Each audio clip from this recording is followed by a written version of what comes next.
আসন্ন নির্বাচনে পিরোজপুর একে কাকে ভোট দিলে ভালো হবে?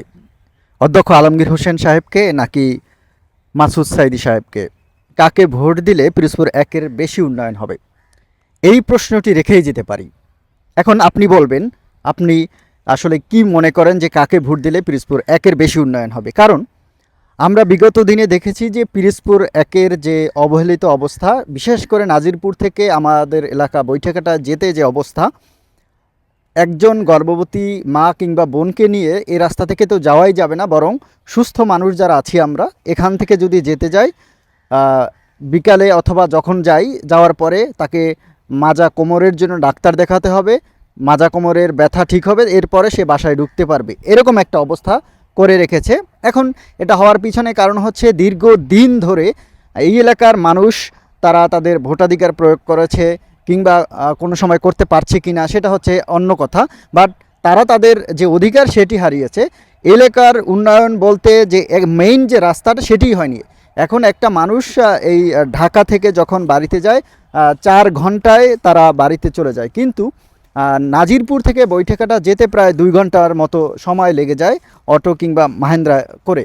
তো এই অবস্থা থেকে দূর করতে আসলে মানুষ এখন কাকে বেছে নেবে?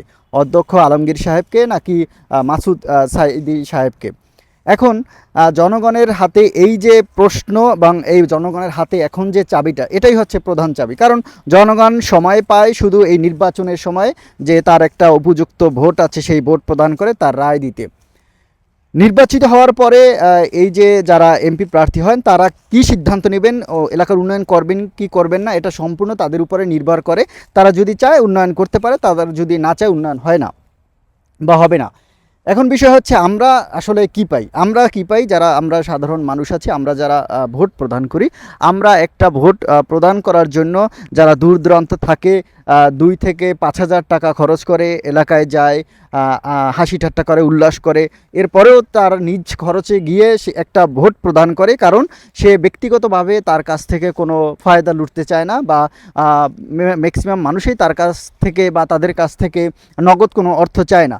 তাহলে কি চায় সে চায় এলাকার উন্নয়ন, সে চায় রাস্তাঘাট, একটু বাড়িতে যাবে দীর্ঘদিন পরে, সেখানে রাস্তাঘাট উন্নত হবে কিনা, ভালো হবে কিনা, এই সকল বিষয় হচ্ছে আমাদের মতো মানুষের চাওয়া। কারণ আমরা এতদিন পরে যাব, যাকে মনে করব যে তাকে ভোট দিলে তিনি উন্নয়ন করবেন, তখন আমরা তাকে সেই মূল্যবান ভোটটি দেব। তবে এখন প্রশ্ন রেখে গেলাম, আসলে কাকে ভোট দিলে আমাদের এলাকার উন্নয়ন অর্থাৎ পিরোজপুর একের উন্নয়ন হবে, এটি আপনারা জানাবেন কমেন্ট বক্সে।